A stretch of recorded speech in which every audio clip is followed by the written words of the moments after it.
Hello all, welcome back to our channel IELTS Reader. Hope you are doing fine and staying safe. This is the lesson number 4 for IELTS reading strategies for 8 bands, and the lesson is for matching information with the given paragraph.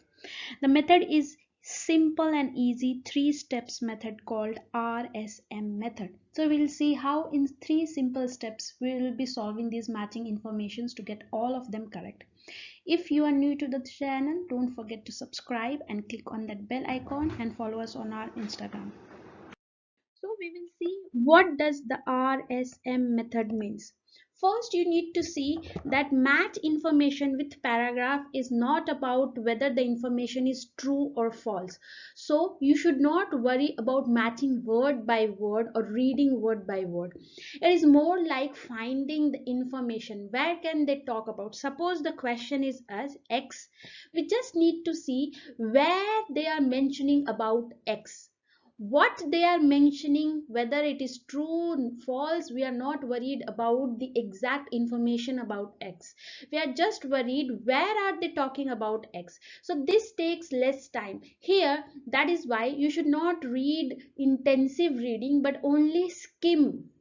So first thing you need to do is read the question and understand what information am I looking for, what should I look for. Once you read and have marked the keywords, next thing you need to do is scan for the word family of the information.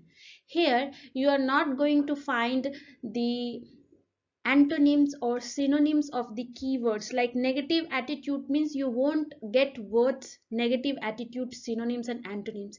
You will get words that describe the negative attitude, like did not like or lost something or were not found of. These are word family. So once you get match information, never think that you are going to get the exact synonyms or antonyms, but you will always get word family. So you should look out, you should skim and understand the information to get the idea what word family can I expect in the paragraph. Once you have read and scanned for the word family, next thing is to match them, whether they are same, whether they belong to the same family or not.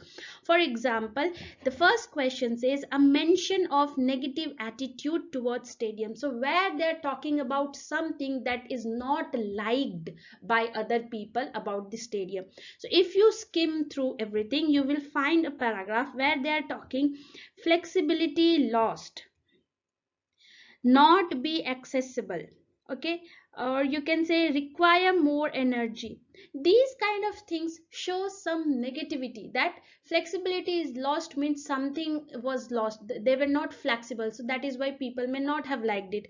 They were not accessible, that means it was not easy to get to these stadiums, so maybe people did not like it. So these kind of words, not accessible, lost, required more of something, that shows that is something negative about it, that people may not have liked it. So these words are the word family about the mention of negative attitude towards the stadium. So when you look at these words, you know that this is the area where they are mentioning about the negative aspects of stadium. So you will mark D and move on.